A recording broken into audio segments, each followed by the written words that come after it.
A woman sits in a trance, eyes closed, her voice slowly shifting into a language no human has ever heard.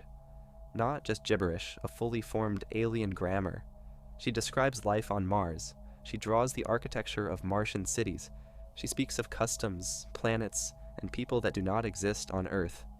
And the most terrifying part? She believes it all.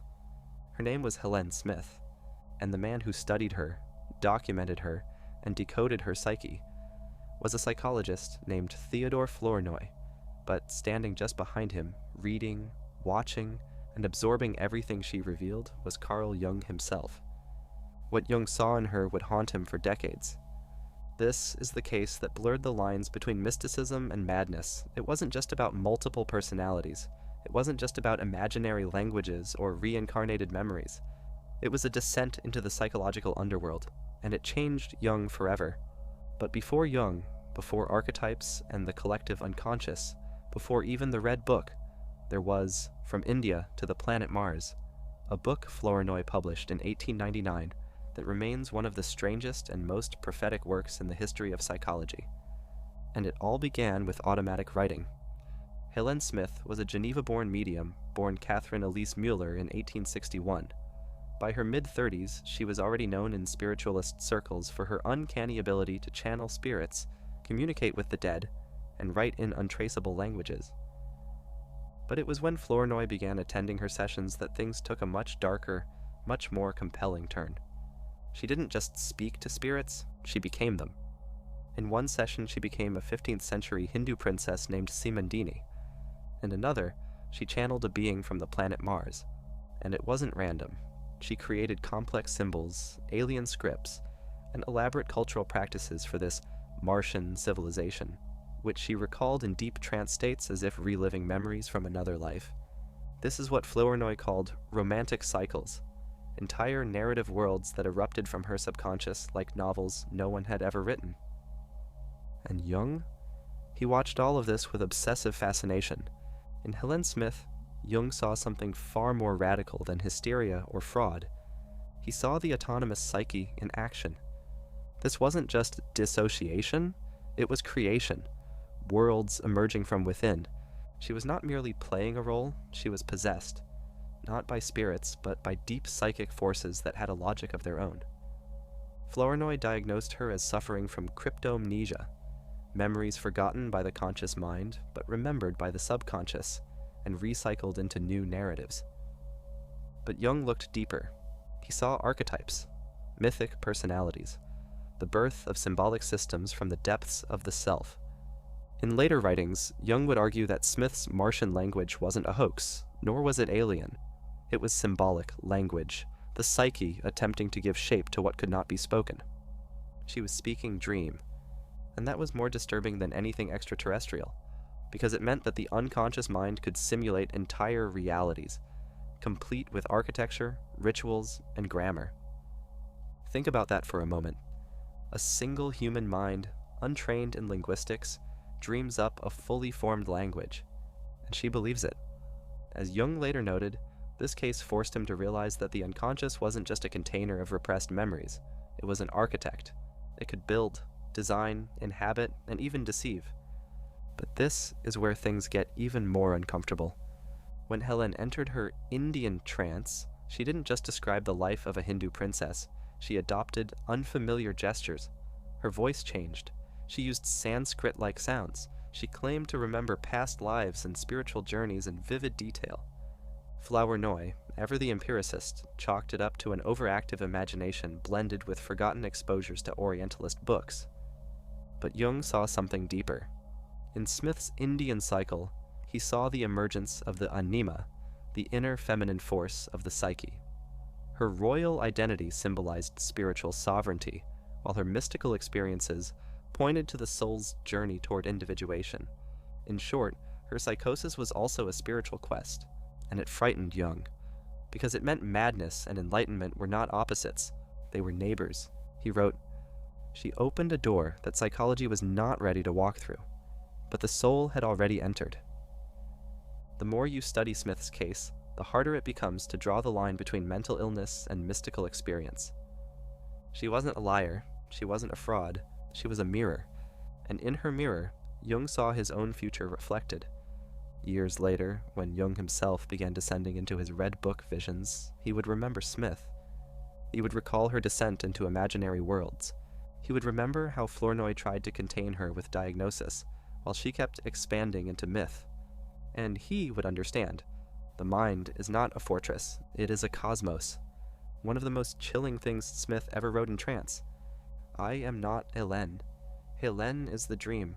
I am the one who dreams her. This line shook Jung to his core. It echoed in his later writings on the self and the persona.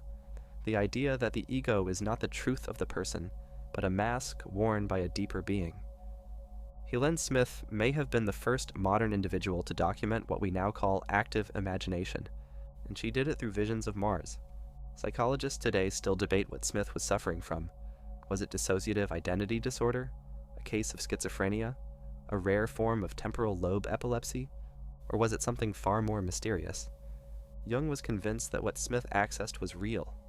Not real in the material sense, but real in the psychic sense. The Martians weren't out there. They were inside, just like the gods, just like the archetypes, just like our greatest fears. And perhaps that's why Jung never forgot her.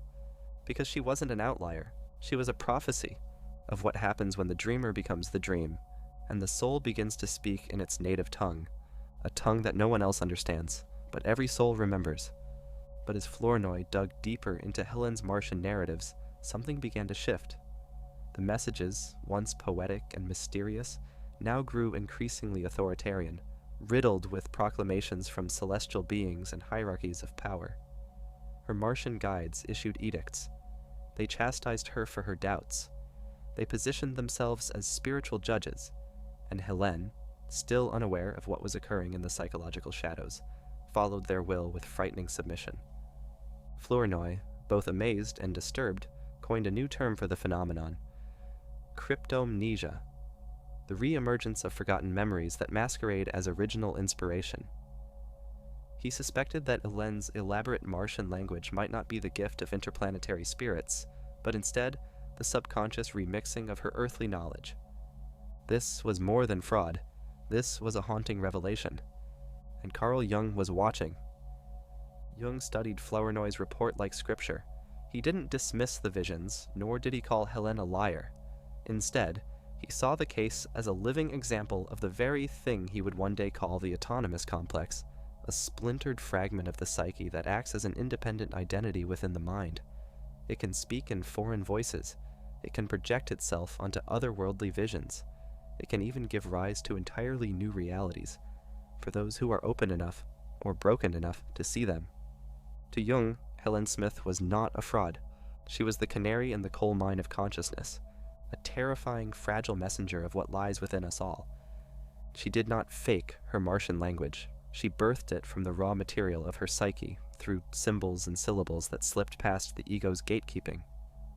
Jung would later write, "This case of Hélène Smith is not madness. It is meaning breaking through the seams of the self. But meaning is dangerous, because it doesn't always arrive in polite form, and this was only the beginning." Soon after her Martian period, Hélène entered what Flournoy termed her Oriental phase. Now, her seances transported her not to outer space, but to the ancient palaces of India and Tibet. She claimed to be the reincarnation of a Hindu princess. She described cities she'd never visited, recited Sanskrit-sounding phrases, bowed in ritual, took on a persona of divine royalty. Flournoy, still half convinced of subconscious invention, published his findings. The book became a scandal, not because of his analysis, but because of the sheer surrealism of the story. And it was in this moment of public frenzy, mockery, and fascination that Jung quietly picked up the pieces. He saw that Hélène's mind was a living map, a case study of psychological alchemy, where myth, trauma, past life memory, and spiritual longing mixed like volatile chemicals. But even more disturbing, Jung saw himself in her, because Hélène Smith's psyche mirrored his own experience in the Red Book years later, the years where he descended into visions, dialogues with phantoms, and mythic landscapes only he could see. He would later confess in private journals, Flournoy's case of Hélène Smith prepared me for the depths I would later encounter in myself. She was the dream before the dream. And what a dream it was, one that carried a warning. Because as Hélène's visions intensified, her grip on reality weakened. She distanced herself from Flournoy. She began to view him not as an ally, but as a threat, a skeptic who dared question the truth of her revelations. And like many mystics, she became isolated, enraptured by her inner world, but increasingly alienated from the outer one. This, Jung feared, was the fate of the visionary without a map. A psychic martyr burned at the altar of her own archetypes. Yet he also saw something sacred in her unraveling. The inner journey, the myth, lived instead of written. And in this, she wasn't just the strangest woman in psychology, she was its oracle. And as we'll soon uncover, she wasn't finished. But what came next would blur the boundaries of reality, delusion, and revelation beyond what even Flournoy could anticipate. Hélène entered what would be known as her royal cycle. In this phase, she proclaimed herself to be none other than the reincarnation of Marie Antoinette. No longer just a Martian medium or Hindu princess, she now became Queen of France in another life, reliving court ceremonies, speaking fluent 18th century French and recounting, in alarming detail, the trauma of the guillotine. She would sit in trance and describe the last hours of Marie Antoinette's life, sobbing, trembling, gasping for air as though the executioner's blade was descending once again. Even Flournoy, the scientist, admitted, she suffers the history of her psyche as if it were the history of the world. Carl Jung read these passages with morbid fascination, because this was not reincarnation in the religious sense. This was symbolic memory bleeding through the cracks of the ego, a process Jung himself would later call the mythologizing of the self.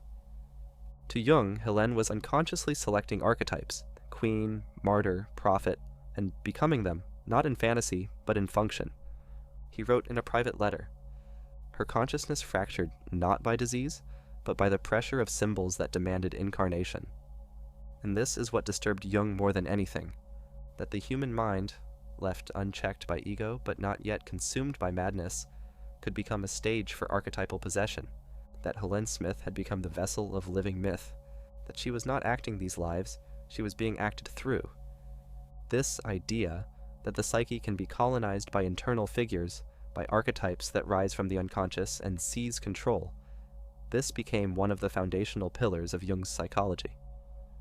It's no accident that shortly after encountering Flournoy's case, Jung began recording his own fantasies and visions, often in silence, often at night, when his own psyche began to perform. He did not think Hélène was crazy. He thought she was ahead of her time, a warning and a mirror, because while most of us suppress the inner drama of the unconscious, people like Hélène live it out loud, and they suffer for it.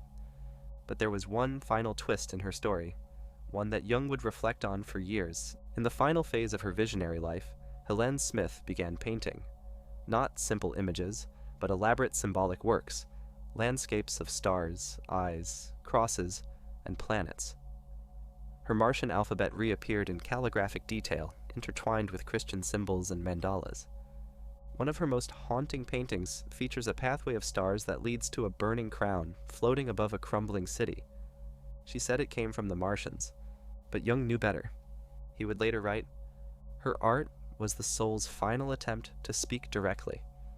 These images, though crude and untrained, predicted what Jung would later create in his own Red Book: the spiraling mandalas, the cosmic cities, the descent into the depths, and it left Jung shaken, because it proved what he feared, that the unconscious does not belong to the individual.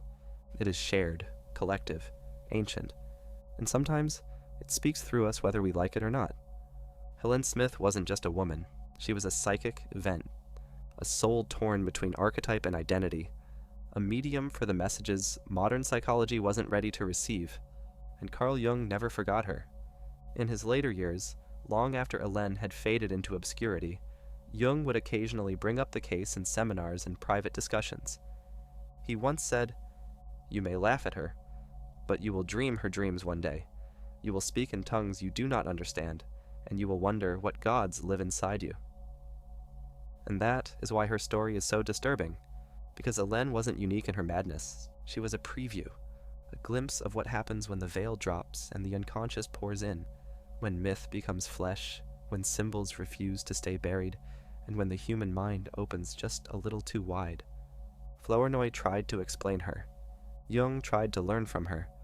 But in the end, perhaps Hélène Smith wasn't meant to be understood, only remembered, like a dream we can't quite interpret. But know is important. But the haunting doesn't end with Hélène Smith. It begins with her, because she opened a door, not just in herself, but in Jung, and in us, a door most of us keep locked, a door behind which archetypes whisper, forgotten languages curl around our dreams, and lives we've never lived still echo in our bones. What Jung realized, and what made this case so unforgettable to him, was not that Hélène had crossed into fantasy, but that she had simply stopped filtering it. She surrendered. To the dream, to the symbol, to the voice, and this terrified Jung, because deep down he knew we are all capable of the same descent. He had seen it in his patients, and worse, he had seen it in himself. In 1913, shortly after his split from Freud, Jung began experiencing powerful, involuntary visions, a bloody flood engulfing Europe, a voice that told him the dead were returning, a series of inner figures who called themselves Philemon, Salome, and Elijah. At first, he feared he was going mad, but instead of resisting, he followed the images. He dialogued with them. He painted them. He documented the entire descent into a massive, illuminated manuscript, the Red Book. And if you compare Jung's Red Book to Hélène's Martian writings or her symbolic paintings, the resemblance is uncanny. Jung wasn't just influenced by her. In many ways, he became her. And maybe that's why he never dismissed her, even when others did, because she showed him the map before he ever stepped onto the road. So who was she, really? A fraud? A mystic? A prophet? Maybe she was all of them. Maybe she was none. But more than anything, she was a mirror. And that's what makes this case so disturbing, because it tells us something about ourselves, not just about mental illness or personality or even multiple selves. It tells us that the psyche is not a quiet room with clean walls and a single chair. It is a cathedral filled with shadows, a theater of ghosts, a planet whose languages you have not yet learned to speak. And the question is not, was Hélène real? The question is, how much of yourself have you silenced just to remain sane? How many symbols have you ignored? How many visions dismissed as nonsense? What if you, like her, are an unfinished book, being written in a language you haven't yet decoded? Jung once said, "The gods have become diseases. Zeus no longer rules Olympus, but rather the solar plexus, and produces curious symptoms in the medical patient." That is the core of this case. The divine, repressed, redirected, misunderstood, becoming symptom. In Hélène's case, it became Martian alphabets, reincarnated queens, and visions of cosmic landscapes. In yours, it may become anxiety, depression, a sense that something is missing. But it's the same root, the unconscious trying to speak. Carl Jung never fully decoded Hélène Smith, but he never forgot her because she was the moment he realized something that would change his life. The unconscious is not a shadowy basement. It is another world, and you are not its master. You are its guest, and sometimes it chooses a voice, a strange woman, a forgotten prophet, and says, "Let me through." That voice, if ignored, will find another way, through symptoms, dreams, fantasies, and maybe, just maybe, this is what the modern world has forgotten. In our hunger for control, in our obsession with diagnosis and reduction, we have lost the ability to wonder. But Hélène never did. She listened to the strange voice. She spoke in the impossible language. She painted what no one else could see. And in doing so, she reminded us that the soul is not a problem to solve, but a mystery to experience. She may have been misunderstood in her time. She may still be. But her descent into the symbolic life lit a torch, one that Jung would carry for the rest of his life. And now, it's yours. Because the psyche is not done speaking. Not through Martian, not through madness, but through you. And the only question left is, will you listen?